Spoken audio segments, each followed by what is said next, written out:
Sénégal, terre d'hospitalité, terre de la teranga, dalal leen si jàmm.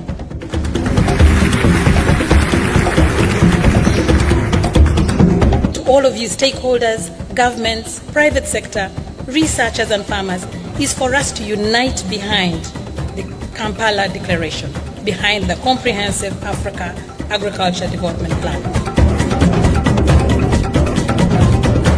Nous sommes alors à un tournant décisif qui commande de mettre la jeunesse au cœur de nos politiques de développement. C'est toute la pertinence du thème de nos travaux, à savoir jeunesse, fer de lance de la collaboration, de l'innovation et de la transformation des systèmes alimentaires.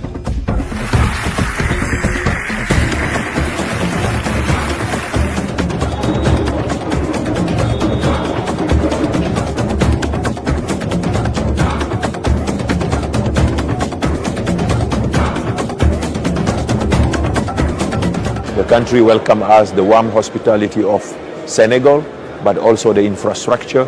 This is the first time we have two venues connected that allow us to do what we do. It means also in terms of maize sector, industry. We came from Morocco to Dakar to witness this amazing forum. We have learned a lot and we met a lot of potential collaborators and partners. So we're really excited for what is coming after this forum. Pour pratiquer l'agriculture, il faut être résilient, il faut être aussi patient. Pour moi, l'alimentation du futur, c'est clairement une alimentation qui est plus saine, qui coûte moins cher et qui est locale. L'agriculture doit être au centre. La jeunesse, il doit comprendre que le développement, l'investissement, le marché, c'est la jeunesse.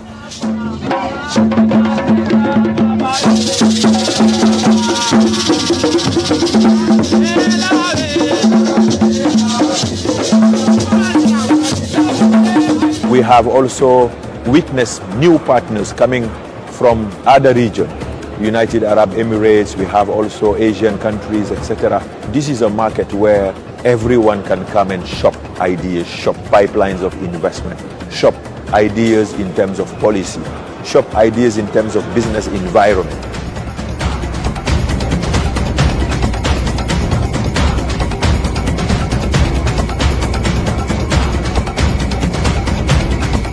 C'est un événement inspirant avec plusieurs collaborations et des opportunités d'investissement. I'm leaving with 3 words: inspiration, collaboration, partnerships. Youth are ready to be involved. The ideas are there, scaling up and working together with the youth.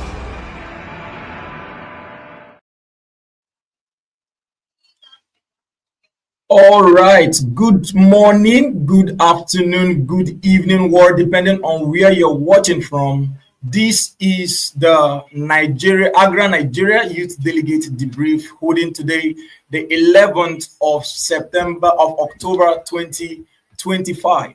So this year, we all had the privilege of being selected to be some of the 10 delegates who are representing Nigerian youths at the just concluded Africa Food System Forum in Senegal. And this year's team is just amazing because it focuses on both the present and the future of our food system in Africa, which is the youth. So it focused more on implementation of the Kampala Declaration, which has youth at its core focus as, food system transformation in Africa. And the theme of this year's event was Africa's youth, leading collaboration, innovation, and implementation of the agro-food system transformation. So it held between August 31 and September 5th, 2025. The truth of the matter is that in this, live session this morning, I want you to brace yourself because we're going to be hearing from some of our delegates who were there in real time to suck in that atmosphere of creativity where you see many young persons across Africa and the world who are innovating, who are ideating and bringing ideas to life. So many of us were challenged.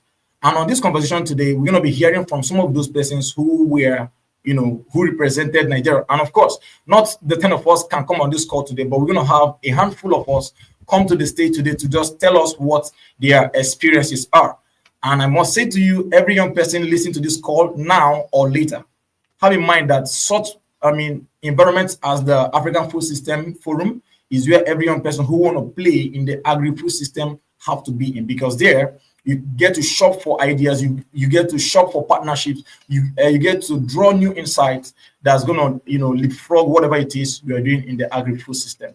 So once again, I would like us to just watch a highlight of the events this year and get inspired while we prepare to get started in this conversation today. Go nowhere. See you.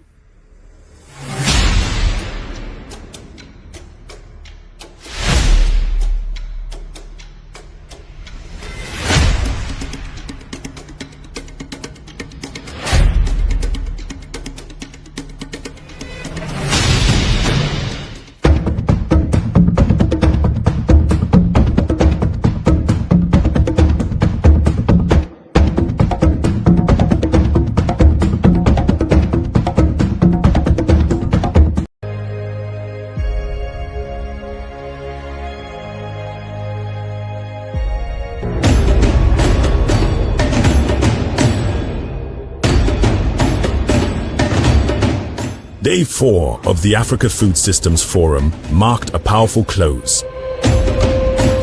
A day of vision, celebration, and commitment.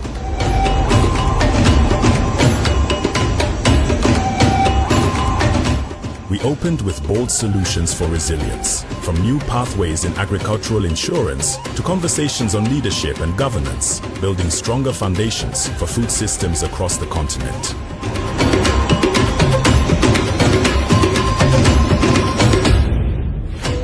Then came celebration. The Generation Africa Fellowship Program honored its 2025 graduating fellows, young agripreneurs equipped with skills, mentorship, and a network to transform Africa's agri-food future. With voices like Mashoko Chakanuka of AGRA and powerful fellows including Irene Simon Ivambi and Elhaji Malik Sanye, the moment was a reminder that youth are not the future. They are the present.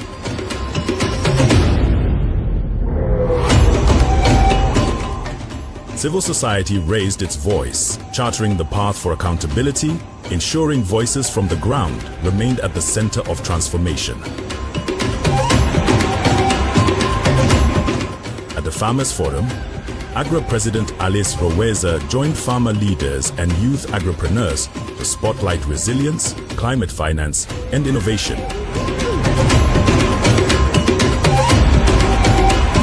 It was a call to action, investing those who feed the continent.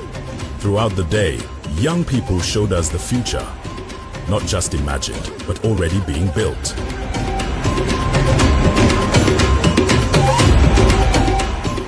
As the forum closed, the mood was clear, hopeful, determined, and united.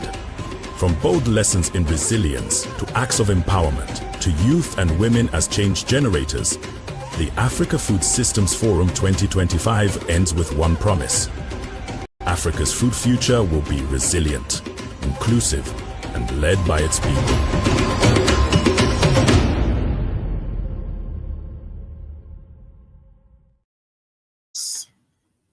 So that's just a summary of what the event was about. And today we're going to be passing down some of the lessons and the action points we took away from this, African Food System Forum this year, to pass it on to our fellow Nigerian youth who were not able at the time to be in the forum. So you don't need to worry because we are here for you. So we went on your behalf. And we have come back at this time to pass on to you some of the key highlights of the event. And we must not fail to thank AGRA. In fact, this seminar today is as a result of our gratitude to AGRA for this opportunity to represent Nigerian youth voices in the Pan-African Forum. On this call today, I have the AGRA Country Director, Dr. Rufus Idris, on the call. I have Ruth Ede who is the founder of Scratop. I have Simon Edebo, who is a supply chain expert. And I have Tidima Eze, who is the founder of Farmcast. I have Ifeyinwa Ndem. So all these individuals are going to be speaking to us on their experiences from the summit. But before we get to the individuals, we have the AGRA country director in the person of Dr. Rufus Idris, who will be taking us on the keynote just to give us a rough idea of what the African food system this year is about, that is even organized by AGRA, and what we should look out for in the coming days, given some of the lessons we learned from this year's Africa Food System Summit. So right about now, I want to bring Dr. Rufus off stage for his keynote. Dr. Rufus, you're welcome this morning. It's a delight to be here. So we are really grateful for the leverage you've given us to be part of those who are going to be representing Nigeria among the committee of young persons in Africa agricultural food system. So, sir, we want to yield the mic to you now, so you just take it up from there. Thank you, sir. You have the floor now. Good morning, and thank you for inviting me on this call today. Sincere apologies, I'm actually in transit, but I'm happy to be here. I just want to say that, again, my name is Rufus Idris, the country director for AGRA here in Nigeria. AGRA is a truly African organization that is working to transform Africa's food system across the continent. Africa today is at the crossroad where we have a fast-growing population, and we're struggling with food production to catch up with the demand arising from this fast-growing population. AGRA works in 18 different African countries. In Nigeria, we know the challenge that we currently face today when it comes to food insecurity. Government, private sector partners, associations, civil organizations are all struggling to see how we can help address the challenge that we face as a country. If we can fix food insecurity challenges in Nigeria, of course, we can see that impact in sub-Saharan Africa. AGRA decided to say that African experts and stakeholders should no longer cry as victims of food insecurity. We should no longer cry as victims of climate change impact. Instead, we should be able to come together, rally around, come with innovative ideas to be able to say we are also problem solvers, to solve our own problems using unique African solutions to solving African challenges. And that's one of the reasons why we have the Africa Food System Forum that happens every year. During this forum, experts, youth, and everyone come together to shape a new path of what we intend to achieve in the coming year, to assess what we've done, what has worked, what has not worked, and how can we do them better, going forward. This year, the Africa Food System Forum was in Senegal, Dakar, and we have a lot of young delegation from Nigeria that attended. And I believe that's one of the reasons why we're having this call today. For those that attended and are willing to share some of the experiences, learnings from the Africa Food System Forum that was done in Senegal this year. Next year, we're all going to be in Kigali in Rwanda for the next Africa Food System Forum as well, taking it to the next level. But I must say that we have come to realize that to transform Africa food system, we need two very important things.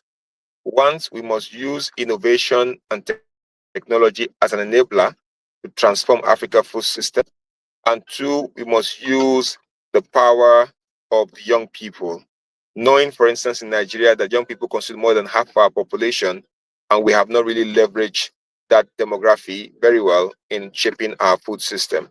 So we're looking at innovation and technology. We're looking at also getting more young people involved in the food system transformation efforts that we currently do.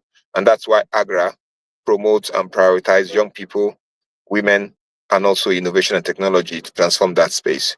So we can move from just artisanal farming to getting our small-scale farmers to be able to embrace a lot of more technology, mechanization, value addition, not just increasing production, but also reducing the huge post-harvest loss that we currently face.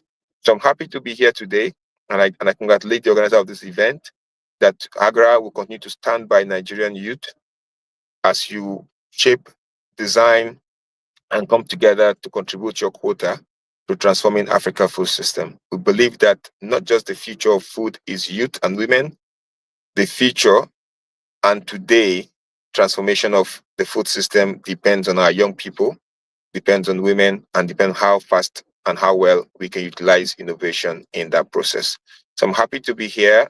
I wish you all a fruitful deliberation. I'll stay on and continue to listen and still contribute when needed. Thank you so much for having me. Bye.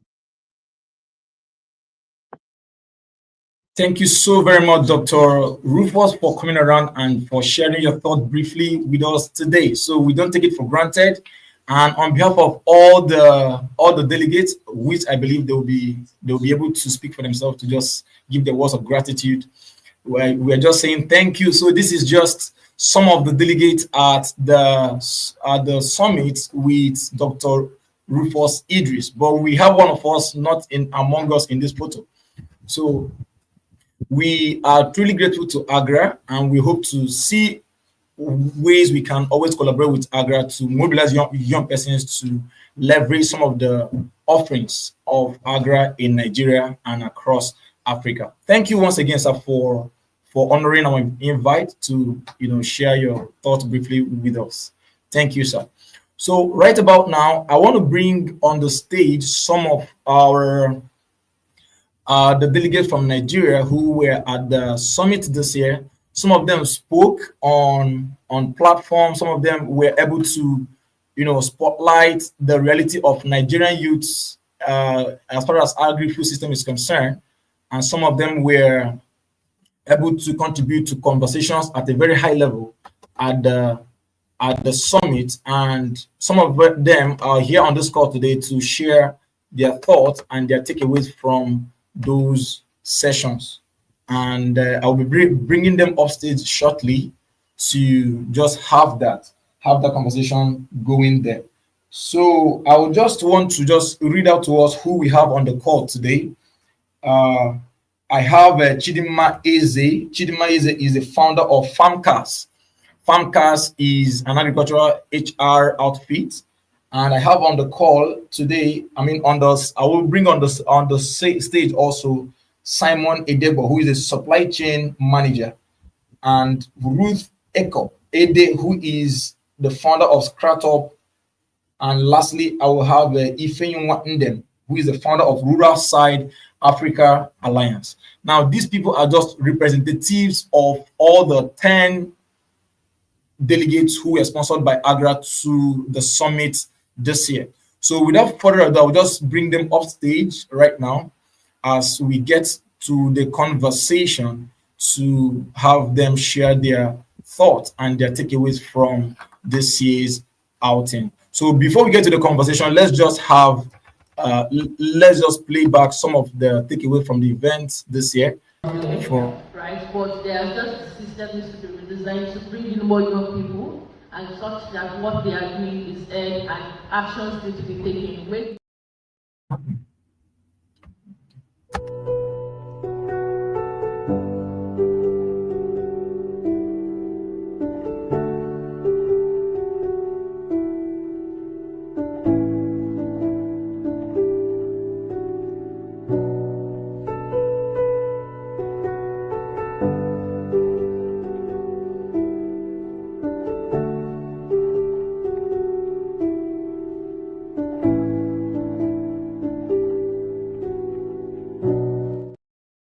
All right, so those were some of our delegates at the event this year who were able to speak and to contribute to conversations in the course of the event. So I see on the call this morning, I see Ruth Ede. Ruth, good morning and welcome to the call. Can you say something to us? I can hear you. Thank you so much, Emeka. Nice seeing you. Good morning. All right. Thank you. Good to have you here once again. And it's more or less a reunion for us today. And I see Simon. Simon, would you just say your greetings to us? Let's get into the conversation. Hi, Emeka. Bonjour from Senegal. Oh! Yeah. Good to see everyone. Yeah. C'est bon. Bienvenue, monsieur. And then I have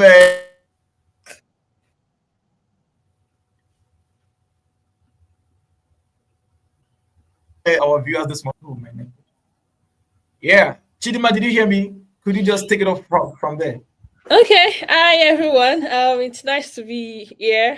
Seeing all of us faces here just brought a lot of memories, and it's really great Right. that we're able to connect.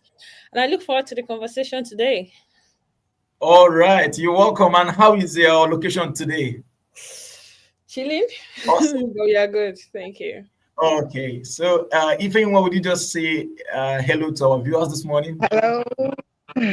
Hello, everybody. Good morning, good afternoon, good evening, depending on where you're joining from. So good to be here. I'm excited. Yeah.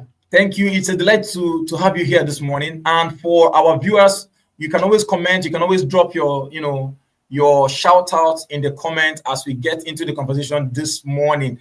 And Ruth, I want to begin with you. I just want to hear your views on the events this year. So you are one of the delegates that went to the conference this year, and what moment or session stood out for you in the course of the conference, and how did it change your outlook as it has to do with Nigerian agri-food system, and of course Africa's agri-food system generally, given that you saw million persons doing audacious things? So what moment stood out for you, and how did that shift your paradigm about Africa's and Nigeria's agricultural food system? All right, thank you for the question, Emeka.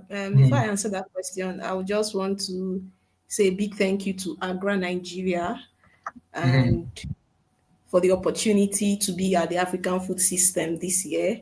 It was more than an exposure for me. It was more like acquiring like an education I would have gotten for 3 years in one event. And it was something that was really, really encouraging, especially as a young person in agriculture. Some of the events, I really don't know the one to handpick and say this exactly was my most my our moment in the event, but I think I will begin with the D room, the Nigerian D room, where we had the Minister of Agriculture pitch Nigeria's agriculture and the country to investors. And seeing him standing there talk about Nigeria as a country to the investors and to other individuals in the room, and hearing from people like the group CEO of AFEC on how the investment that was invested into them as a business has enabled them to become who they are as a company, made me see Nigeria more as a family and less of a divergent group that has a lot of issues. Because I noticed that no matter the issues we have as ethnic issues and individual differences, in the public eye and in the African space, we stand as one. Nobody is being from this tribe or that tribe. He spoke as a Nigerian, trying to make Nigeria better. And I think that's one of the major issues that was discussed in the African food system, right? When they talk about youth collaboration, it's seeing the Minister of Agriculture speak for Nigeria and young people speaking up on how Nigeria has impacted them as individuals and business people made me see that we cannot rise in our differences. We need to come together as a group to make sure that we make things work. And as young people, we have the abilities, we have the time. No matter where you're building from, we should not be building from our different corners and avoid seeing the big picture that we are a group in and of ourselves. We should see ourselves as a whole, trying to make the whole better. I think that section stood out a lot for me, but there are lots of other sections that I would have loved to talk about. But since we're talking about Nigeria, I think that's the best way to begin. Awesome stuff. I so agree with you, because at the event it could be overwhelming. And once I realized that there was no line of ethnicity, nobody said, "Oh, this person is." Everybody was Nigerians. We are all Nigerians, and that's the Nigeria we want to see, where individuals are not building in silos, but we are building as a whole, to grow our food system. And I'll move it straight to you, Simon, who, by the way, is a supply chain expert. So from a supply chain perspective, what insight did you gain from the from the summit on improving food distribution and reducing post-harvest losses in Africa. Because just as Ruth mentioned, the Honorable Minister spoke about Nigeria's plans to reduce post-harvest losses, because we have that a lot happening in Nigeria, although we don't even produce enough. We waste a lot. So from your perspective as a supply chain professional, what insight did you get away from there as to how we can, improve the food distribution and reduce post-harvest losses in Nigerian food system? All right, thank you, Emeka. Taking the words right out of my mouth was what Ruth had just said before she had finished speaking. There were quite a number of sessions, and it was a bit difficult to keep up. You had to select whatever it was that was more important, and also speaking to the deal room. But just before I drop my thoughts, I also like to specially thank AGRA for investing in the future of Africa's and Nigeria's food system.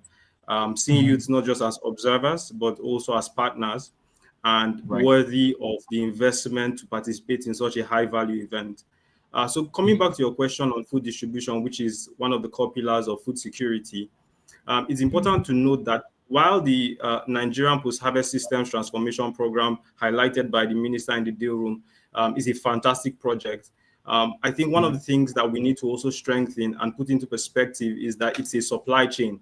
All right, so there are many other things that are necessary to make post-harvest losses minimal.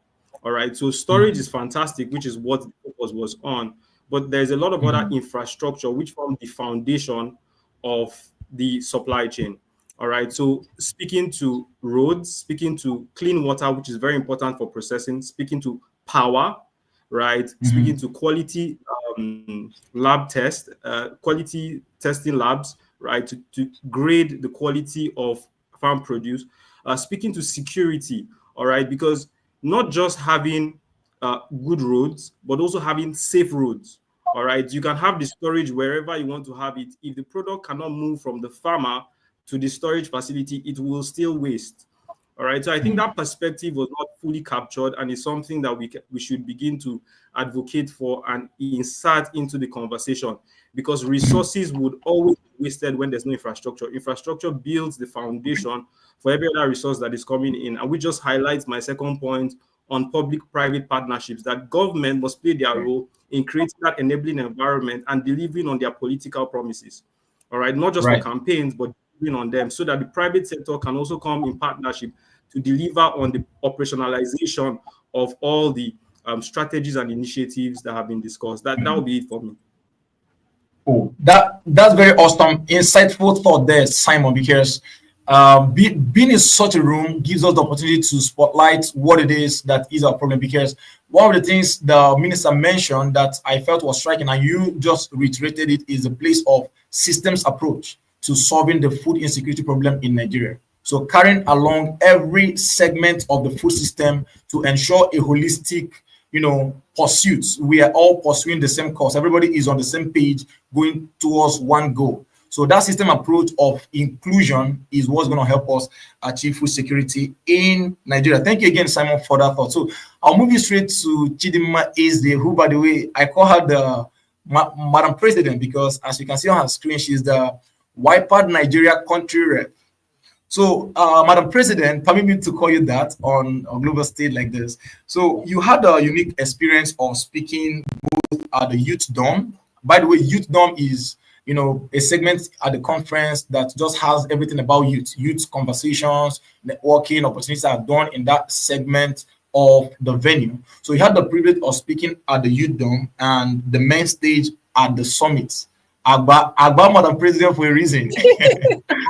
Yeah, so how did those experiences differ?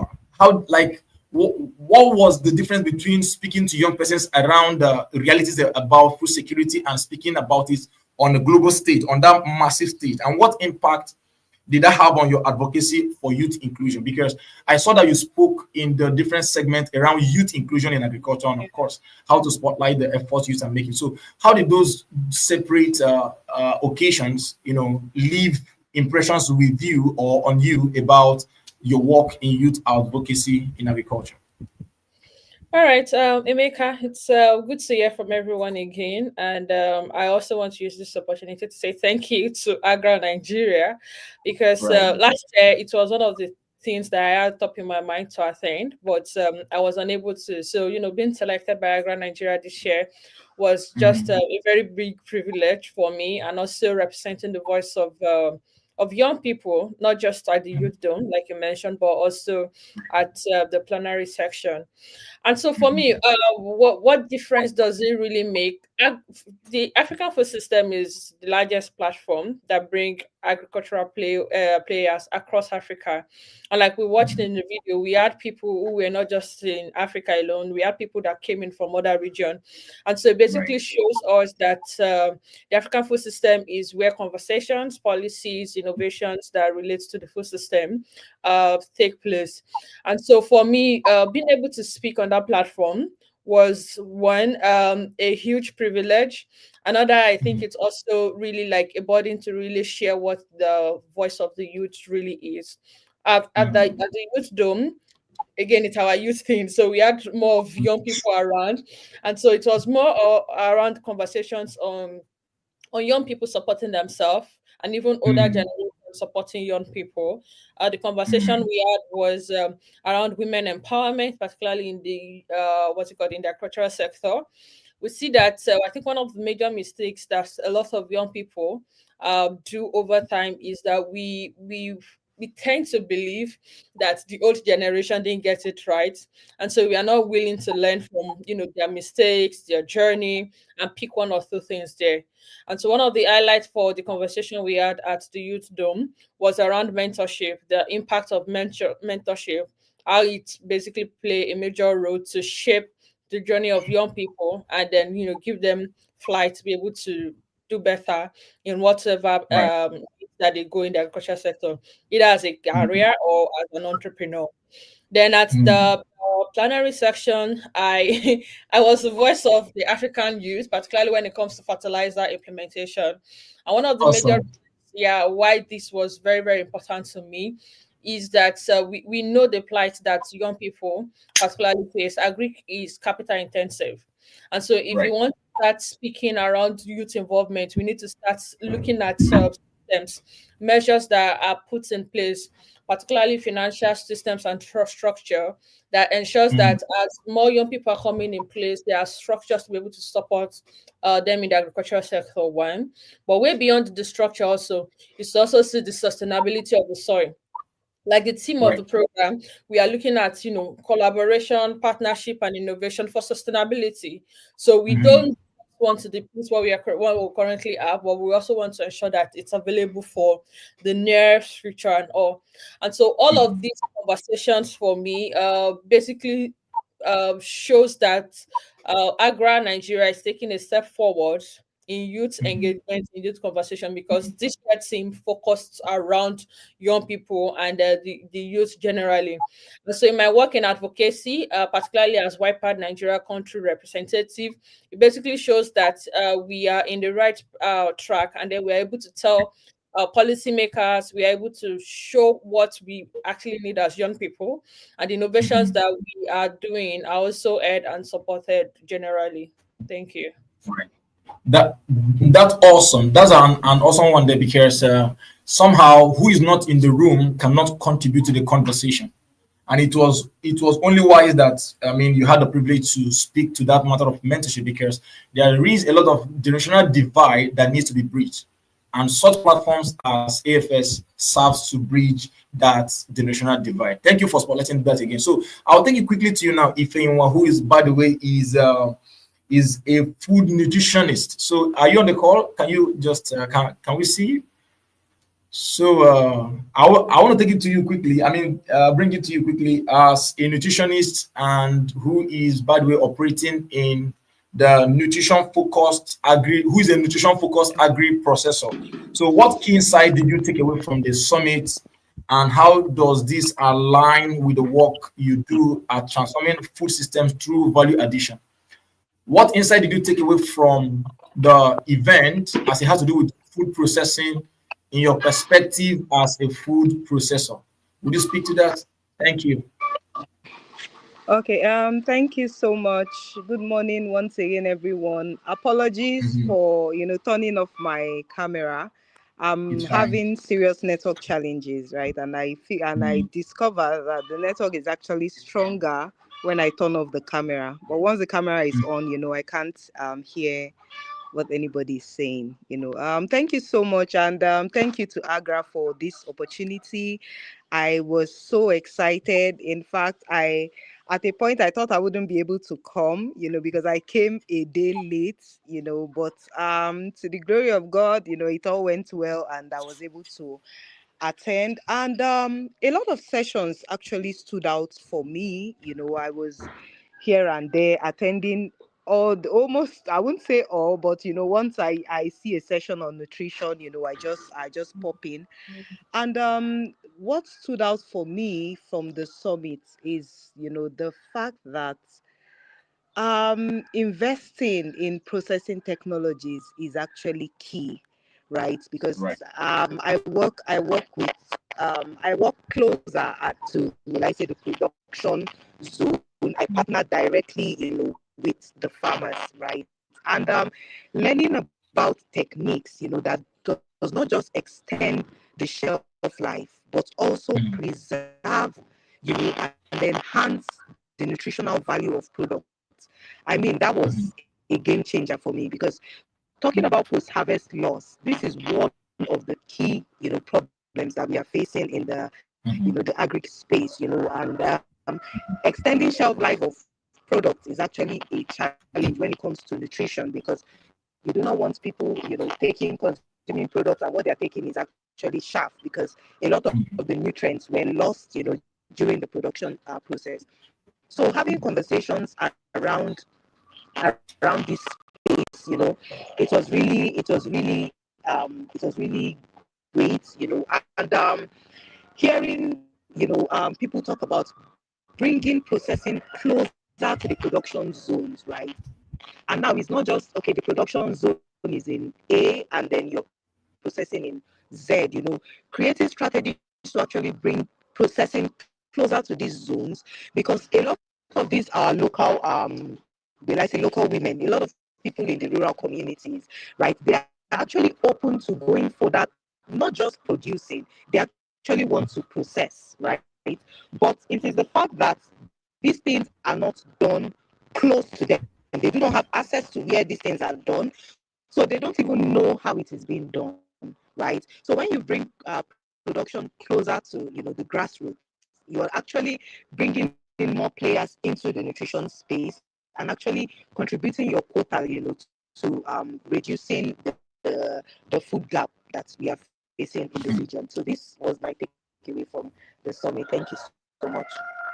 Awesome stuff. Thank you so much, Ifeanyi, for spotlighting that to us. And indeed, if you're not in the space, you may not really understand, because like what she said, you get on the event ground and you are literally overwhelmed, because there are so many sessions going on. There are many sessions that are rich in content that you want to attend to. So you just have to choose the one that speaks to you in your niche and all of that. So thank you for spotlighting that from a food processor's perspective. So right about now, I just want us to go on a brief break, and in this break I'll just show you around what the African Food System Summit looks like for those of us who are not privileged to be there this year, and we're hoping that by next year you should be able to be there. So I'll just like to just play some clips from the event for us to just catch up on what went on there before we continue with the conversation. Stay tuned as we get back soon.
Yes.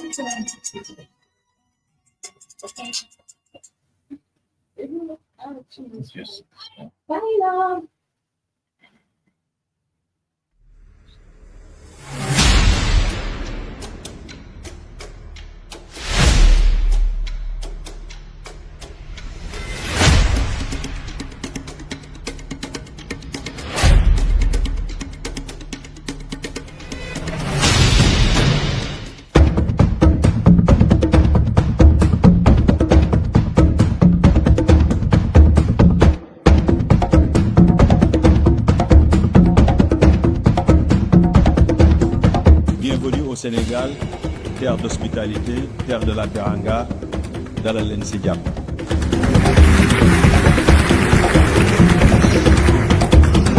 To all of you stakeholders, governments, private sector, researchers and farmers is for us to unite behind the Kampala Declaration, behind the Comprehensive Africa Agriculture Development Plan.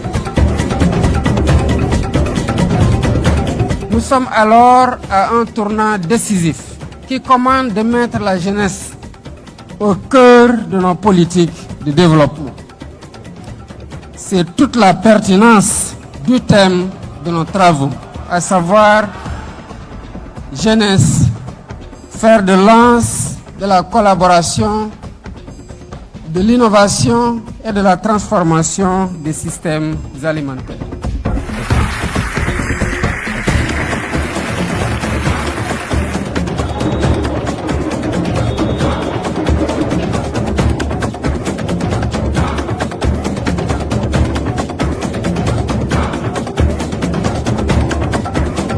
The country welcomed us the warm hospitality of Senegal, but also the infrastructure. This is the first time we have two venues connected that allow us to do what we do. It means also in terms.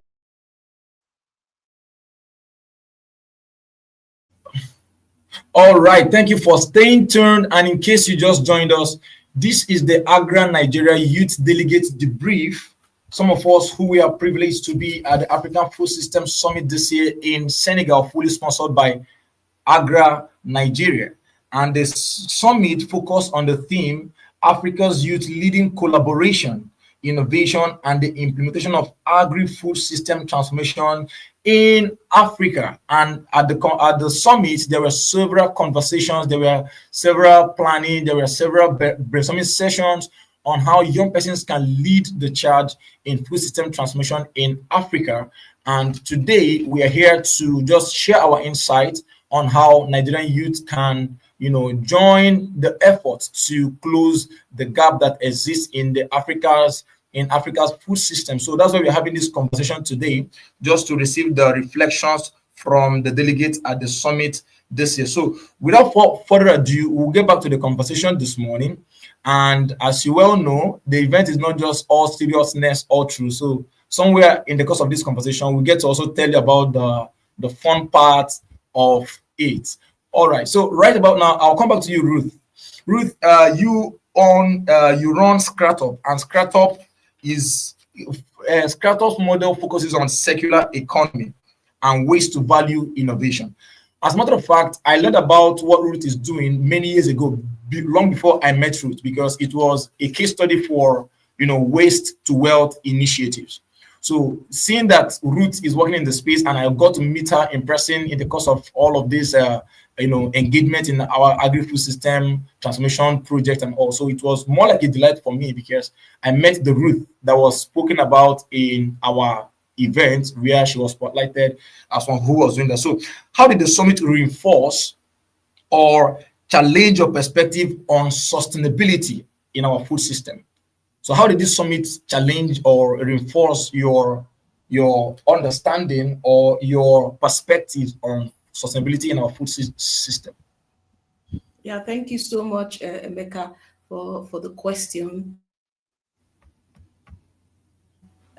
I'll first begin by saying that I particularly enjoyed the section by Heifer International, and especially how they brought young people to the stage to speak around sustainability when you work with farmers. The first thing I will say is that from that section, I noticed and I learned that we should stop seeing food crop farmers as a charity case, and we should start seeing them as partners in the system, because when we see them that way, it will change our perspectives around what we want to do with farmers and how we want to grow any aspect of the agri-food system, especially within the sustainability path of it and climate.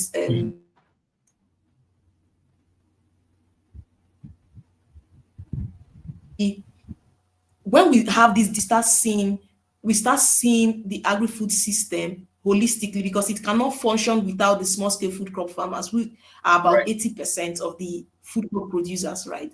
So we stop seeing them as projects, right?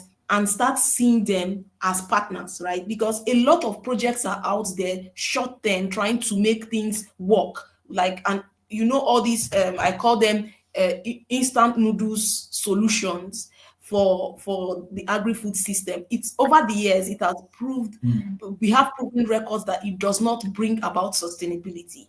So we young people working in the system and trying to bring sustainability and trying to see how we can innovatively bring solutions that can help cater for what the farmers are passing through, their problems.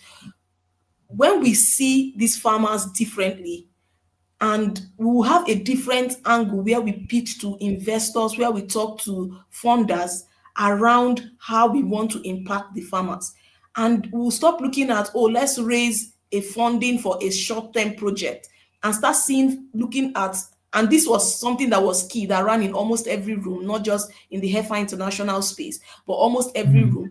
It's about patient capital to build a sustainable system, because without systems, without systems, we'll keep trying to fix patches, and there will still be outbursts from one place to the other. We need patient capital to build long-term solutions that we continue working as legacies, and stop investing in very short-term projects and saying, we've done this, we've done that. And I think that is even the basics of talking about sustainability, and not just because I'm working around the waste and to value system, but because I think that we need to build stronger systems within this space and make sure that we as the young people interfacing with the farmers get the opportunity to have systems that are working, so that when we are partnering and working with these farmers, we also show them that this is not something that is for the next 2 or 3 years. This is something that is a new way of doing things. We're transiting from what to what should be done for society to eat safe, and for society to have a better environment and food to be grown in a very, very healthier way. So the summit in and of itself was more it expanded my scope on how I view the work I do. But the next thing I also want to talk about is how I had the opportunity to interact with people in my sector who have been up there before me, and who are doing things differently in other nations, like the winner of the PVITA, who won the Go Getters grant. She's into organic fertilizer, but then she's into the liquid fertilizer. I met a lot of other people. I met Regan Organics and so many other individuals who are doing what I'm doing in various countries. So it reignited my and made me see what I'm doing as not just an isolated work for Nigeria, but something that every other individual across Africa is also building. So it was a very hopeful event. Awesome stuff. Awesome stuff. In fact, you just nailed it when you said that this place helped you connect with industry peers. Because for me, it made me connect with industry peers who were, who represent what I aspire for, who are already living the things I'm merely dreaming about. So it literally placed me on my toes to just, get my ass together, improve a lot more on what I'm doing. And just to point back on what you said, to double click on what you said about patient capital. That was my first time of hearing patient capital. I must admit this openly. So the fact that you invest in a startup or in a business that is scaling up, and you're expecting them to triple the investment in 1 year is not fair enough. and that does not guarantee sustainability. And I'm glad that you just brought that up today. I hope that funders, people who are both at the giving and the receiving end will get to embrace this concept of patient capital. So I'll come quickly to you, Simon. So Simon, at the summit, we saw many technologies, indigenous technologies, foreign technologies, high tech, low tech, all kinds of technologies going on there. And I want to ask you from your experience, so which of the tools, because at the summit, there was so much emphasis on innovation as a tool for resilience and sustainable food system. And thankfully, Dr. Idris had just hinted on that again. So what technologies or trends impressed you mostly at the event? What was it that, you were like, this is awesome, this is going to change a lot of things in our food system if multiplied and farmers have access to it? So what is that technology or innovation you saw? It could be maybe something as simple as whatever. So just speak to us. Thank you. All right. So there were a number of fantastic innovation. I would say industry changing or next level, next generation innovation I got to see that really intrigued me. But I think the one that I actually saw that had quite some significant impact in the short and long term is decentralized renewable energy. Because farmers are constrained, like I had mentioned earlier, it's not just about storage facility or storage infrastructure to tackle post-harvest losses, all right? So farmers are also constrained by other infrastructure like constant or stable power supply, all right? So decentralized renewable energy such as biogas, bioenergy, solar, and all of that is helping farmers to cut or reduce or minimize post-harvest losses, increase their productivity, and also be more climate resilient. So you had guys like NIMSI Agro, you have Eco22, you have even innovative models such as cooling as a service, asset financing, where farmers or communities at source that may not be able to afford this infrastructure can then pay for it as a service. So I think that was fantastic. Another one that also I found very interesting is the fortification or value addition, right? But with a lot of focus on nutrition and fortification. So I met this organization, startup called Leoncio. They're a Senegalese organization, and they make baby food, all right, by Sinisamba. One of the products I got back to Nigeria was a jam-like product that was made from mango, like a mango jam with fonio, all right? And we all know how important fonio is for development, considering it's nutrient dense, all right? So we're also beginning to see that innovation in the local processing or local content development space, which is fantastic because we need to begin to take advantage of our opportunity crops by ourselves and not wait for the global north to come and do it for us. All right, it's very important, like Ruth was saying about systems. The problem of Africa at this point, seeing the innovation at AFS 2025, isn't necessarily innovation or youth participation. I think it's really collaboration and scaling. All right, we need to not just use systems, but we need to co-create, design, and govern systems, because a point will come where we would have the products, but we don't own the systems. All right, so we need to own the systems.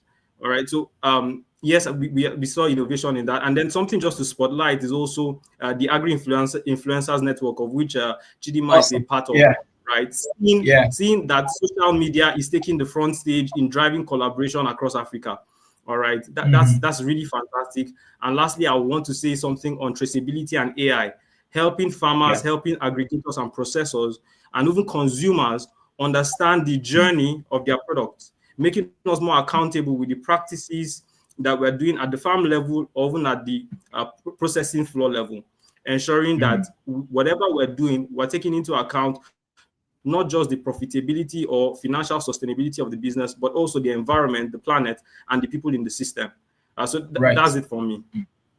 Okay, just hold on a little bit, Simon. You have made very salient point I want you to emphasize on. So I want you to speak on the fact that many young Nigerians are, because I understand that you have a background in business development and analysis, right?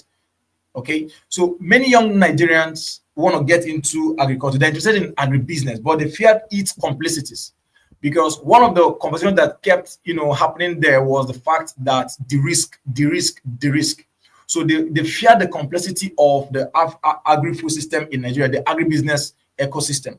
So what's your advice for bridging the gap between passion and participation, based on all what you learned in the conference? Because a segment that stood out for me was the segment where we had a lot of the agri-influencers come to speak from a lived experience. And mind you, our listeners, our viewers this morning, the persons on this call today are not just book farmers. We are all, we are not just, we are not viewing from the sidelines in the agri-food system. We are in the mainstream. So whatever we are talking about today, we are talking from a place of, we are talking from a vantage point of people who understand the system, who have an idea of how the system operates. So you understand that fact that they talked a lot about de-risking the agribusiness ecosystem. So what do you think, or what did you get from all of those sessions on how we can bridge the gap between passion and participation for many young, persons in Nigeria? I think someone is, all right, is frozen. Yeah. Can you hear me? Yeah, loud and clear. Go ahead, sir. Oh, okay, fantastic. So very quickly, I think one of the things is what Chidima had mentioned about mentorship. All right, that there are people who have already done this or something similar to it. All right, so yes, start local. That has been the golden principle. Start local, think global. As you solve local problems, get involved, solve local problems, but benchmark yourself against global best practices. But also to understand better the ecosystem and to strengthen your productivity and also reduce your risk is important to seek a mentor, but also partnerships, right? Cooperatives or groups help you to take advantage of bulk deals and reduce your risk, all right? And also strengthen market access. I think that's very important. And lastly, I want to speak on accessing finance smartly. All right, it's important that you understand your business, understand the sector you are in, like Ruth said, patient capital. But it's also important that the money that someone is offering you, no matter how juicy it sounds, understands you. All right, so yes, understand yourself, understand the money, but let the money understand you. Let that investor understand you. If there's no alignment, there's no point continuing, because with the passion and the drive, there may be an urgency or an anxiety to just take that money and run with it. All right, but that money may be the end of that business. Okay, so ensure that the money also understands you. All right, seek mentorship, start local, think global, benchmark against global. Wow, awesome thought there. Very awesome thought. So quickly, let me take you back to our Madam President Chidima Ize, who is the Wiper Nigeria country rep. So Chidima, you helped me to network at the event, because most of the social agri-influencers I follow on Facebook and on Twitter, I met them in person, and it was just amazing. These are young persons. In fact, for me, the moment that stood up for me was connecting with Farm with Fred. And I told Fred at the event that most of the things I know about, vegetable farming, best practice and all, I learned from his YouTube videos, and he was excited about it. So I'll bring back to you, Chidima, from your vantage point. Networking is often a very valuable, knowledge sharing approach at such global events. Networking is very important, I have no doubt. So which connections or collaborations did you take away from Senegal? And which of them stood up for you? Which networks and collaborations was it for you? I've just told you the one that was it for me, although I had many connections, but this one was quite outstanding. Okay, so I think for me, I network into different means. One is getting inspired. So if I see people that their work inspires me a lot, that I've always wanted to meet and all, so I get to just watch them from afar, and then just have like an understanding of their journey so far. And so that's like one means that's for me. I network, and really it works for me because it just basically makes me understand that, oh, if this person is able to get to this stage, then I can do much more. And of course, the second one, of course, is what we generally know, strike conversation with people, partnerships, and all of those things. And so I would say that quite a number of them really stood out for me. As I'll start with my AIN network, which is the Agri-Influencers network. Way beyond the fact that, of course, I meet these people almost every week, thereabouts. Meeting them again physically just brings the energy that you need as a young people in the agricultural space. Also seeing that one of the major things that we do is very new in the agricultural sector to say, oh, you want to have like an influencers network who basically or their focus is on agriculture. And so from the influencers network, I was also able to have business conversation with Alex, who is my brother from Ghana. He is an agronomist, so he's focused more on crop, and I'm also focused on crop. So we basically discussed at length, particularly around the farm cast, which is, like you mentioned, the HR business that I run. The model that I have worked with over the years, getting experience from him across Ghana, and also where he also wants to work. And so just basically sharing ideas, sharing understanding on how we can manage talent in the agricultural sector that also support agribusiness growth.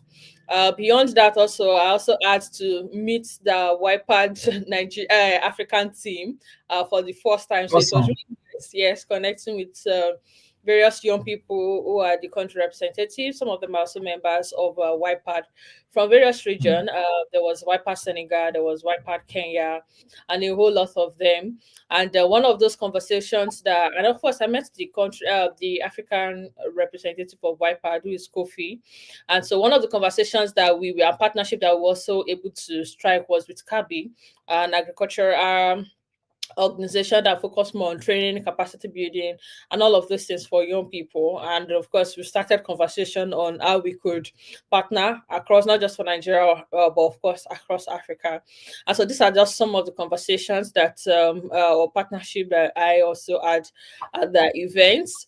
Others, of course, are with my friends, where we are trying to say, okay, you are working in this sector, which is like the major thing for me. That the focus of this conversation was about, leading collaboration. So it's not enough. It's not enough for you to work in silo.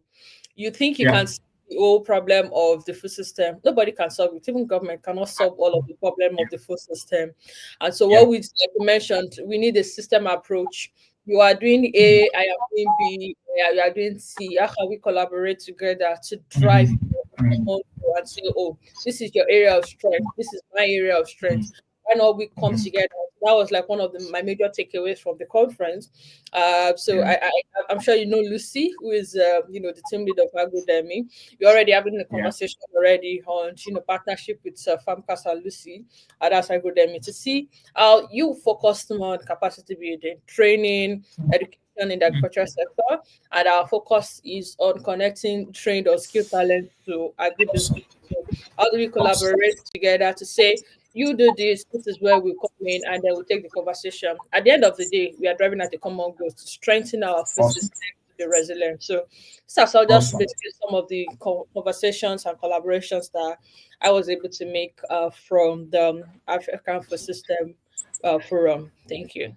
Awesome stuff. Awesome stuff. I have no doubt, because there's a lot that happened there. And as Dr. Rufus was saying to us, he said that whatever connections you make here, nurture it, because it's going to lead to something big. So I'm glad that you're doing that already. So if anyone will quickly come to you right now as a nutritionist. So how did the discussions at the summit influence your thinking around inclusive growth in the agri-processing sector? And particularly when it comes to nutrition security. I've never heard that word nutrition security until I got to the conference. So how did that whole conversation, based on the sections you attended, how did that shape your perspective around nutrition security and reaching vulnerable populations based on the work you do at Agri-Food? Could you speak to that now? Thank you. Okay, thank you so much. You were cracking when you asked the question. Can you repeat the question, please? So I was asking what your takeaways are based on the work you do around nutrition security and reaching out to vulnerable populations in your locality. How did this, affect your perspective around the work you do around nutrition security and reaching to vulnerable population in your community? Okay. My takeaway from the summit is, as regards to my locality, like you said, and the group I work with, the women group I work with, is this: start where you are, right? Use what you have. Don't wait for perfect conditions, right? Right. Because for some of us, when you come into the space, you have an idea. Some of us, these ideas, we actually got it from childhood. We got it, from our grandmothers, great grandmothers. It's in our family line on how to process ABC crop into this. If you have conversations with these people, they will tell you, okay, my grandfather, he used to have a high BP and this acha, we do it like this, do it like this, do it like this. Now, so in they take them, you understand? Right. And then they commonize these things, right? Because when you tell them, do you know you can actually make this thing and start to sell? They'll say, I no get money, this one now for all those big people. You understand? And then this I now start to say, it just gave me this insight. Now, there was a session I attended, right? And we were having conversations around the challenges with licensing and regulation. You understand? For one who is into food processing, you know that you need to conquer, licensing in your country first, before you then start talking of exporting. By licensing, I mean NAFDAC, SON, and the likes. And some of us were complaining, oh, these are the challenges I'm facing. And then the next thing, somebody told us there are collaborations. You can actually collaborate. And I said, really? I've not heard of this. And they said, if you can actually process in clusters, right? If you have a facility, someone, Mr. A has a facility, for example, and it meets up with, NAFDAC certificate, their requirements and all that. And what Mr. B is processing is actually the same thing, right?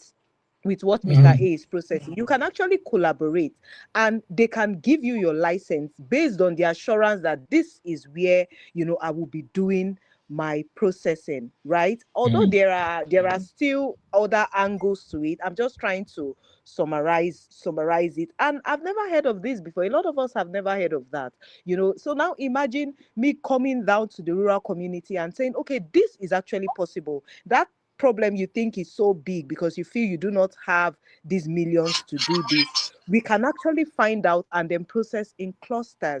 You understand? So my takeaway from the summit is actually, do not wait until you have an all perfect condition, right, before you actually proceed. Do not wait till you see, the big picture, till you see the end, you see the whole, the whole chain, right? Before you start. No, just start where you are, and then you collaborate, you partner, you reach out to other people, who are ahead of you, right? Reach out for guides, reach out for directions, and there was a women's session I attended, a lot of people also brought this this competitive spirit that we have as women. Some people were also saying that women are, we kind of hold in. And then I found a lot of people actually countering it, right? We said, no, in my space, this is how we operate. In my space, this is how we operate. If someone doesn't have A and you have it, we give them the right support. So these are my takeaways, support, partnerships, collaborations. And with that, we are going to get, to that space that we want to get to as food processors. Thank you. Awesome stuff. Thank you very much, Ifeanyi, for spotlighting that back to us. So as we begin to tie it up right now, because the truth remains that we cannot condense what we got in those 5 days into this segment. It's not going to be possible because there's a lot that was said. There was a lot of inspirations that we have gained.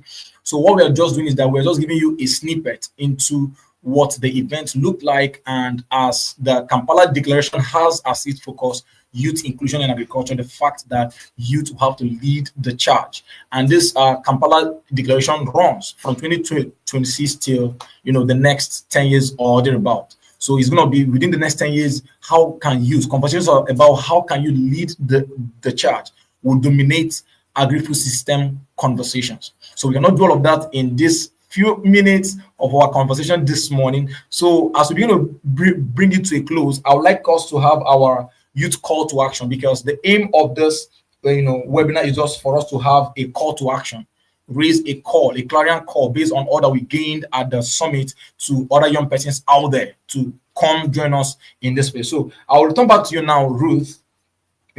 I would say, what message would you share with other young founders who are eager to integrate innovation and sustainability into their agribusiness models? Of course, as you're already doing.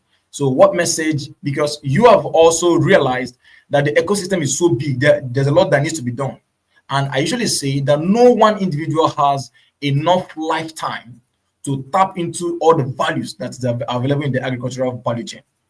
So what message you have for other young founders who are eager to integrate innovation and sustainability, which, by the way, are very key words in modern agriculture, into their agribusiness models? Take it off from there. Thank you.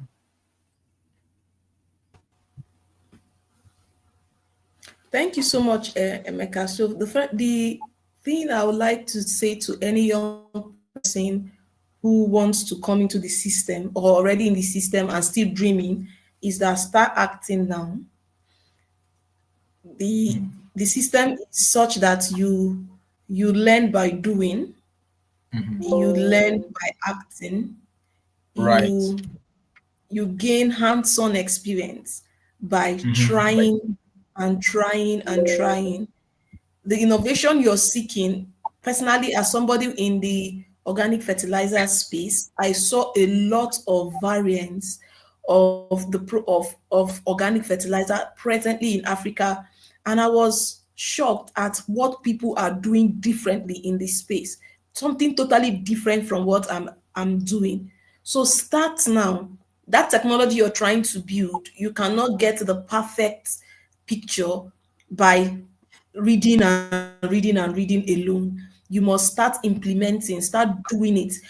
Let the farmers start using it. Let the company start. Anyhow, make sure anything you're building is something that people are using. Keep building and keep trying until you get to perfection. But remember, we're trying to build systems and not rely on projects. And we're pushing for patient capital. That means the business is going to survive not just on the ideas, but on people. As a young person coming into agriculture, we want you to come in honesty, in integrity, and be a good person so that you don't soil the system for the people who are trying so hard to build, putting effort and looking out for honest gains. There are lots of opportunities in this system, but more than your big and beautiful ideas is the individual pushing for the change. We already have a lot of bad PR as a nation in the global space. Everybody coming in with that amazing and beautiful idea should also come in with an amazing personality so that we can build the Nigeria food system that we can boast of from now to the future. So thank you so much. Right. That's an awesome takeaway there. That's an awesome last word, because the fact that the system is already, undergoing so many systemic deficiencies, inefficiencies. So we cannot spoil it by bringing back character to it. So thank you very much. It just ties back to what Thomas Jefferson said, how that agriculture is our wisest pursuit, because at the end it will contribute the most to happiness, wealth, and good moral. So you just added to that. So if you're coming into the space, please, we don't need bad eggs in the space. We just need honest people who are truly committed to food system transformation in Africa to lead that charge. Okay, Simon, I will get back to you right now to have your final words on this, our debrief. As the name implies, debrief. We are not giving all the details. So just looking forward, how can young persons in Nigeria play a more strategic role in making food systems both efficient and inclusive? Because this year's theme goes to say that there will be no sustainable and resilient food system without young persons in the mainstream. So if we must have a sustainable food system, we must have to mainstream young people. We must have to get them off the sidelines and bring them into the food system, the mainstream of food system transformation. So how can this be done practically by young persons? Just based on your insight, could you share some of the action steps young persons can take to contribute to making food system both efficient and inclusive? Thank you. Yeah, thanks, Emeka. So I would like to begin my final thoughts by saying that the proof of influence is not just visibility in panel sessions or participation, but the proof of influence is change when things begin to change. And I want to say that there are two critical areas or sectors that we need to see youth in agriculture begin to step into, like it's already happening in Europe. The political space and the finance space. All right. Awesome. We need to get into the room and not just advocate, but literally begin to make those decisions and design those policies and those financial instruments and deploy them. We need to begin to see some form of either pivoting or vertical integration. All right. So for politics, we've already seen the political promises. We're trying to strengthen public-private partnerships, but we're not seeing it accelerate as much as is needed in view of the population growth of the continent. So I would say that over the next 10 years, we need more youth in politics, youth from agriculture in politics. Let's step into those roles of advisory, technical advisors, special advisors, step into those roles. I know there's already a ministry, but we need to step in more actively in those ministries, in those advisory roles, in politics, white papers and all of that, beyond advocacy. I also think that it's important that we begin to design the type of patient capital that we need. All right, we need youth as we have youth in processing, as we have youth in primary production. We need to have youth in agri-finance to support SMEs and ventures, from blended capital to green bonds to carbon financing and all of those things. We need, since we understand the industry, let us play actively in those spaces. And lastly, I want to say that we need to strengthen multi-sectoral and continent-wise collaboration. All right, we don't know everything. We are experts in agriculture and a few other sectors, but we need to strengthen our collaboration with those outside, especially the media. All right, tech. We need to strengthen collaboration with those outside of our space and also across the continent. That'll be it for me. Thank you. Oh yeah, awesome stuff. Awesome stuff. Because the agri-food system cannot be inclusive if the media guy is excluded. So thank you for highlighting that. And yeah, so it's also all it is. So if anyone, I'll get it back to you right now. So what's your personal call to action for young innovators and agripreneurs who are driving nutrition-focused food system transformation across Nigeria? What was your personal call to action based on the felt needs and all of the, challenges you see in the value chain? I mean, subset of the value chain. Okay, so my personal call to action would be visibility, right? And not downplaying your efforts. So to back this up, I would just say just a very little story.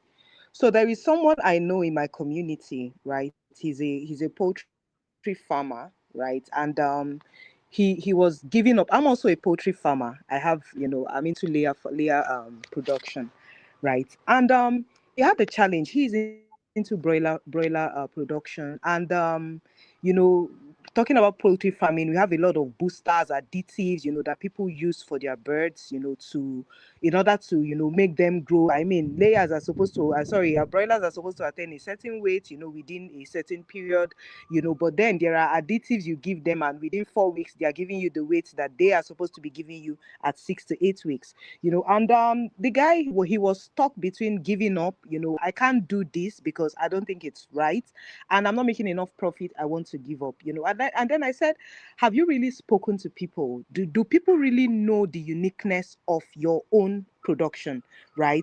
Why your beds may not weigh as heavy as, as the others? Do you tell them about your USP? And then he said, well, I don't know. Now they just look at it and they said, I mean, it's chicken, chicken is chicken. And I said, no, talk to people, let them know, why yours is different. Let them know why you're unique, why your offering is unique. I mean, when it comes to nutrition, we are advocates for, 100% nutrition. Do not use any unhealthy, do not engage in unhealthy practices, something that can be harmful to, to the consumers just because you want to make profit. And he now started to tell people, okay, so this is that. I don't use this for my birds, this is, and then funny enough, he has gotten off takers that are buying his products steadily, and now he's producing for a particular market. I would call them HNIs because they are paying premium, right, for the products that he is offering. And what brought about this visibility, not downplaying what he's doing. So what I would say is that effort you're putting in, what makes you unique? Do you talk to people about it? Do people know that this is why my products are priced this way? Even if it is chicken, yes, it's chicken, but then chicken is not chicken. We have organic chicken, right? Which is raised with zero additives, zero, medications and all of that, strictly on, herbal, our leaves, our roots and all of that. So visibility, talk about your product. Do not downplay your efforts wherever, at whatever level that you are operating in the nutrition space. Do not keep it to yourself, because trust me, that little thing that you're doing can actually culminate into something gigantic, and you will just be overwhelmed. Yes, thank you. Right. Thank you so very much for that thought. And it ties back to what Ruth has said earlier on. Do not downplay your effort, because honestly, when I went there, when I got into that space, I felt a bit inferior because I saw many young persons who are already looking like they are 5-10 years ahead of me.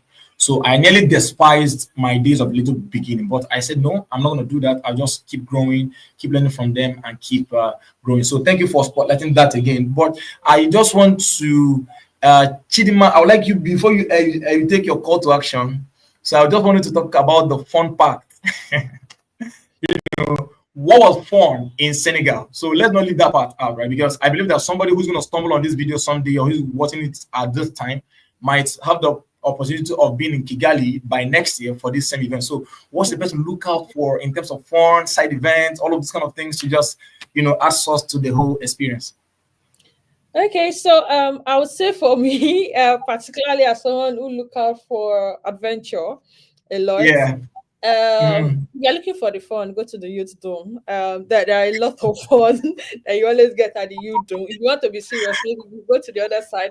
But you guys fact, come to the youth dome. You have to be very careful at the youth dome, not to be carried away by. Exactly. So I think the youth phone don't add the fun of it, but I think way beyond the youth dome is also networking, interacting with people. Go if it's possible that you are able to go with a community of people, it gives you more vibe. And I'm speaking from my perspective, almost always being with my AIN network. Aside the fact that we just say, hey, how are you doing? Then they get to introduce me to a couple of their friends, colleagues, and all of those things. And then at the point when we're looking for food to eat, we all gathered ourselves out, went to eat, had fun, and it was really refreshing, from the old stress conversations and meeting. And of course, as much as possible, try to explore the communities or the country that you visit, which was like one of the things that we tried to do as a group before we left Dakar. We went to quite a number of places and all of those things generally. So I think that's what you should do if you are looking for fun in conferences like this. Then to my last word, I have 3 basic things that I want to say. First is that as young people, be in a community. Community plays a very big role, a very part in. Hello, can you hear me? Yes, I can hear you. It's on my network, actually. Go ahead, please. Okay, so I would say that as part of my last word for this conversation, I would say that as young people, be in a community. Sorry, can anyone else hear me, or am I the only one that's frozen? I can hear you. Emeka. Yeah, I can hear you both. Please. Yeah. Oh, I think it's from her network now, because mine was frozen, but now it's unfrozen. Okay. So go ahead, please. Loud and clear, we can hear you. All right, great. So I was saying that as young people, be part of a community. Community is what strengthens your work, is what also gives you visibility. Don't just be part of it, but be active in it. I can say that for some of us that were able to attend this event was because we were part of a community and then we were giving our all. We were playing various roles in the agricultural sector. And then the second thing that also stood out for me is that, as young people, run with your uniqueness. Your uniqueness is what makes you stand out among people, because a lot of people say, oh, this is new, we've not seen it. They want to hear about it, they want to see what you're doing. And one major, actually I have several examples, but one that stood out for me was I'm trying to remember her name, Anna Rotimi Williams. we focused more on mental health in the agricultural sector. Who would have thought about that? Oh, you'll be given a platform one day to come and speak with agricultural stakeholders across Africa on mental health, right? To a layman, it's just, oh, she's not a farmer, because a lot of us want to think, oh, for you to be a farmer in the agricultural sector, you have to own a farm. But for my uniqueness, if you listen to her story, how she lost, her rabbit and all of those things was what drove her to, start thinking about mental health. And it also boils down to what I've always said, that agri is that sector that houses every other career in the whatever career you're looking for or that you're focusing on. Agric has a place to absorb you. But she's from the psychology aspect, and then she runs a farm, and then she just add a way to integrate it. And it goes a lot of ways to say you may be outside agriculture and then you have something vital that you're doing, and you think, oh, there's a role that you can play in the food system, run with those uniqueness, and then you see that you basically stand out. And then the last thing I would say is always, particularly for young people, always stay prepared, because you don't know when the opportunities that will come knocking at your door. As much as you have like a long-term goal that you want to achieve this, you want to do this, work with a lot of low-hanging fruits. And so I'll say a lot of low-hanging fruits. I'll use myself for instance. I remember that when we started Farmcast, our focus was more on connecting rural unemployed youth to agricultural employment opportunities, because it was like a means for smallholder farmers in the West here. We pivoted from there to also integrating skilled talent, and say, okay, way beyond that, because we've seen people request for skilled talent. We pivoted to having skilled talent. Now, when it looked like a lot of things were not, making sense, and or we had like a low-hanging fruit, which was trying to engage young people who are undergraduates across various institutions in Nigeria to get to basically educate them about career opportunities in the agricultural sector, and then going also to connecting them with IT students and all of those. When that came to mind, we didn't see that as a wild thing, but when we shot this out, there was a lot of positive feedback. A lot of people saying, "Oh, this is amazing. We want to work with you. We want to do all of those things." So I'll say that as young people, because again, you can get lost in that agricultural sector. You feel nobody cares. You're not getting the funding or the opportunities that you're looking at. You're not building traction. So I'll say identify your long-term goal. Identify the low-hanging fruits that are out there for you that you can't impute into your system, because at the end of the day, you see this small bit that you're able to take is what makes your work unique, is what makes you stand out. And when those opportunity comes for your way, you see that you are just ready and prepared for it. Thank you. Awesome stuff. Thank you so very much. That's so much for a closing remark for this broadcast this morning. And I want to once again thank everybody who came on board this morning to share your insight. Just give us a tip of the iceberg of what you took away from the summit. And going from 2026, the whole Africa Committee of Nations is going to be focusing on implementation of the Comprehensive Africa Agricultural Development Program, CADEP. And this time around, it is focused on strengthening the agri-food system with the youth leading. So to every young person who is watching this morning, as Chidima has said, please find your unique place in the agri-food system. For instance, I met Larry Mado, who is a CNN broadcaster in the conference, because he also came to support what is being done in the agri space. And that way, he found his way, even as a journalist in the agri-food system, to a role to play, to give voice to the works that farmers are doing. I also have a friend in Nigeria, Voice of the Farmers. What he does is that he gives voice to what rural farmers are doing in obscurity. So I want to reiterate that to say that we have a lot in our hands between 2026 and 2036. So we want to have an agri-food system where young persons are leading policy implementation and policy changes. We want to see an agri-food system where young persons are leading innovations, are leading markets, are changing things expansively for good, so that we will achieve the United Nations zero hunger goal 2, which is zero hunger. So I want to charge you today, having watched this, and I want you to be challenged to find your place in the agri-food system and play your role with all your heart, with a mind to contribute to food security in Nigeria and to Africa. once again, on behalf of the 10 delegates who were selected to represent Nigeria in Senegal this year at the African Food System Summit, we want to say a heartfelt thank you to AGRA Nigeria for the work you're doing around young persons and on all other segment that you're working on. And let me also announce that AGRA partner with Lagos Business School, that is a Enterprise Development Center at Lagos Business School, to train agribusiness SMEs. So if you're in the agri space, this is your call to tap into that ecosystem. So go on Google and search for that and tap into it. They have a lot of offerings for young persons in Nigeria and of course across Africa, but for Nigerians, there's a lot going on there. So we want to say thank you for watching, for sticking with us up to this time, and keep your eyes open for 2026 AFS, which is going to be holding in Senegal, as Dr. Rufus said, so that you might find your place there to be in the room and join the conversation. With that, we say thank you for joining and enjoy the rest of your Saturday. Bye for now, as I played the clip.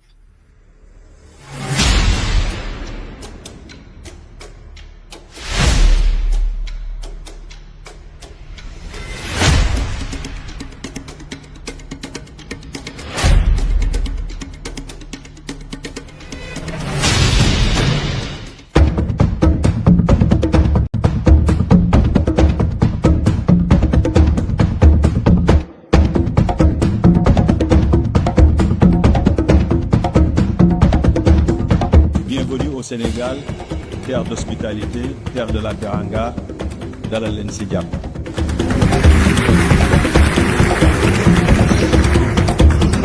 To all of you stakeholders, governments, private sector, researchers and farmers, is for us to unite behind the Kampala Declaration, behind the Comprehensive Africa Agriculture Development Plan.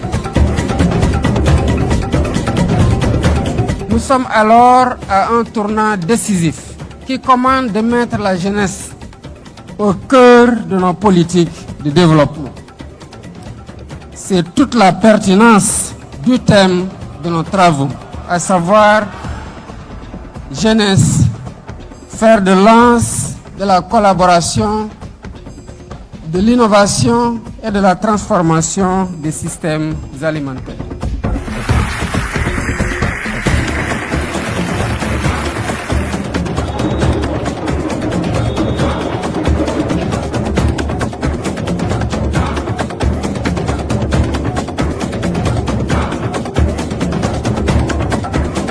The country welcomed us, the warm hospitality of Senegal, but also the infrastructure.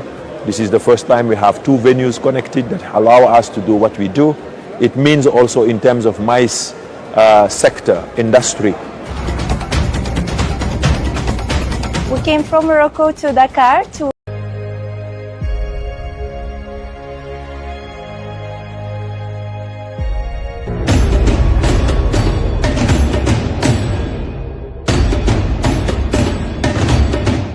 Day 4 of the Africa Food Systems Forum marked a powerful close.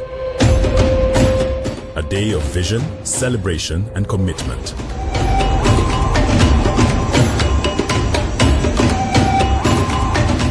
We opened with bold solutions for resilience, from new pathways in agricultural insurance to conversations on leadership and governance, building stronger foundations for food systems across the continent.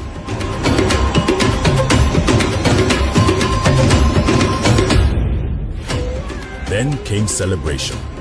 The Generation Africa Fellowship Program honored its 2025 graduating fellows, young agripreneurs equipped with skills, mentorship, and a network to transform Africa's agri-food future. With voices like Mashoko Chakanuka of AGRA and powerful fellows including Irene Simon Ivambi and Elhaji Malik Sanye, the moment was a reminder that youth are not the future. They are the present.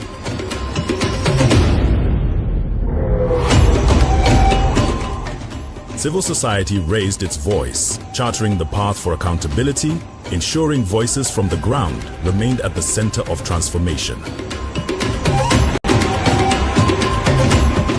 At the Farmers Forum, AGRA President Alice Roweza joined farmer leaders and youth agripreneurs to spotlight resilience, climate finance, and innovation. It was call to action: invest in those who feed the continent. Throughout the day, young people showed us the future, not just imagined, but already being built.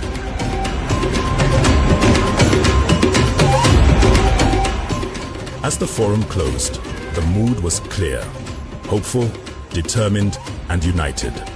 From bold lessons in resilience to acts of empowerment to youth and women as change generators, the Africa Food Systems Forum 2025 ends with one promise: Africa's food future will be resilient, inclusive, and led by its people.